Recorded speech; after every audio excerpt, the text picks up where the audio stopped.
Hello friends, आज हम लोग देखेंगे कहानी लेखन, सूचना लेखन। यह हिंदी का एक पाठ है। आकाश को 7 सीढ़ियाँ। आकाश को 7 सीढ़ियाँ यहाँ पर कहने का तात्पर्य यह है कि आप अपनी सोच की उड़ान को कहीं तक ले जा सकते हैं। आप सोच में, कल्पना में उस चीज़ को कहीं तक, उन बातों को कह सकते हैं और उसी में कहानी लिखा जाता है। जैसे यहाँ पर एक लाइन पढ़िए, दिया गया है, दिए गए संकेत को ध्यान से पढ़िए तथा अपनी कल्पना के आधार पर कहानी लिखिए। नीचे एक संकेत है और उसको कल्पना के आधार पर पूरा करना है। जैसे बारिश हो रही थी, मैं बारिश का मज़ा लेते हुए जा रहा था, तभी सामने भीड़ देखी, मैं रुक गया, मैंने देखा। यह एक सेंटेंस यानी एक वाक्य दिया गया है और अब आपको कल्पना करने के लिए कहा जा रहा है कि आप कल्पना कीजिए क्या हो सकता है। तो मैंने कल्पना करते हुए एक कहानी लिखी। बारिश हो रही थी, मैं बारिश का मज़ा लेते हुए जा रहा था, तभी सामने भीड़ देखी, मैं रुक गया, मैंने देखा कि एक बुजुर्ग व्यक्ति सड़क पर गिरे पड़े हैं।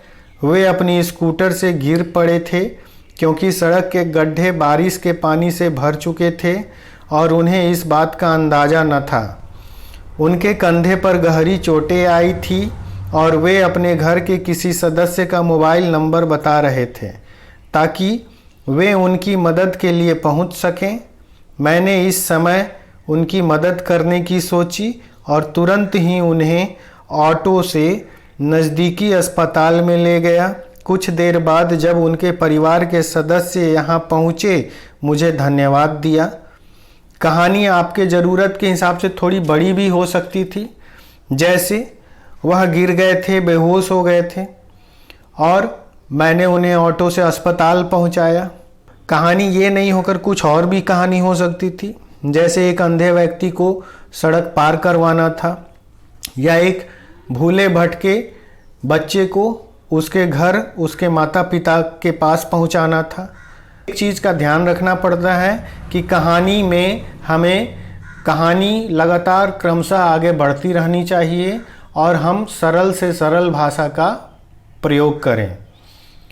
अब आइए हम लोग देखते हैं सूचना लेखन। सूचना कैसे लिखा जाता है। जैसे एक प्रश्न है, आपके विद्यालय में एस्ट्रोनॉमी क्लब शुरू किया जा रहा है, प्रधानाचार्य या प्रधानाचार्य की ओर से इससे संबंधित एक सूचना लिखिए। साधारण सूचना लिखने में क्या होता है और यह कैसे लिखा जाता है, इसका एक उदाहरण यहाँ प्रस्तुत है। शुरुआत में सबसे ऊपर विद्यालय का नाम, संस्था का नाम, उसके नीचे सूचना शब्दों में, फिर इस लाइन में विषय लिखा जाता है। जैसे यहाँ पर विषय है एस्ट्रोनॉमी क्लब शुरू करने के संबंध में। फिर यहाँ पर दिनांक लिखा जाता है, जैसे आज दिनांक है 25 मई 2021। इस मेन बॉडी में हमें कुछ 4-5 चीज़ें ध्यान देनी पड़ती हैं। पहला कि हम औपचारिक शैली में संक्षिप्त जानकारी देंगे। दूसरा, सरल भाषा का प्रयोग करेंगे। तीसरा, सूचना किसे देनी है, तो यहाँ विद्यार्थियों को देनी है, तो इस बात का ध्यान रखेंगे। यहाँ शिक्षकों को सूचना देनी हो सकती थी या यह विद्यालय नहीं हो के कोई संस्था होता तो संस्था अपने कर्मचारियों को सूचना देती, तो किसे देनी है।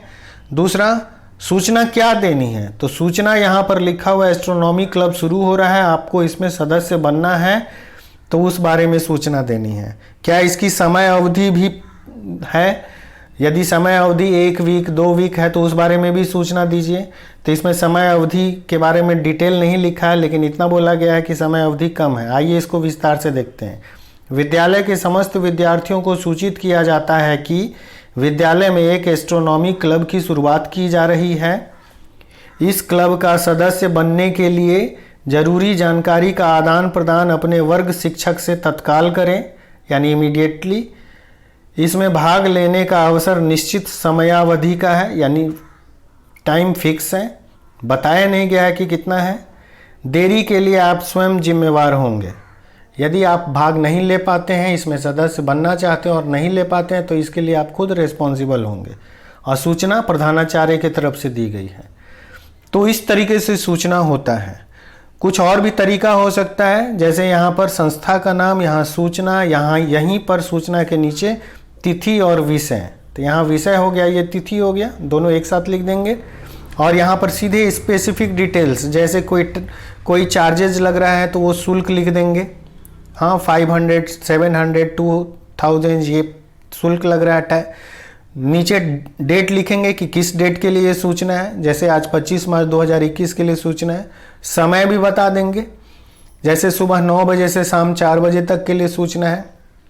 संपर्क लिख देंगे कि किससे संपर्क करें, तो इस संदर्भ में हम लोग क्लास टीचर लिखेंगे। यदि कोई फ़ोन नंबर, ईमेल आईडी है तो वो भी यहाँ डिटेल दे देंगे। और नीचे सूचना देने वाला व्यक्ति या संस्था के बारे में या उसके पद के बारे में लिखेंगे यहाँ पर। और इस तरीके से सूचना कंप्लीट हुआ।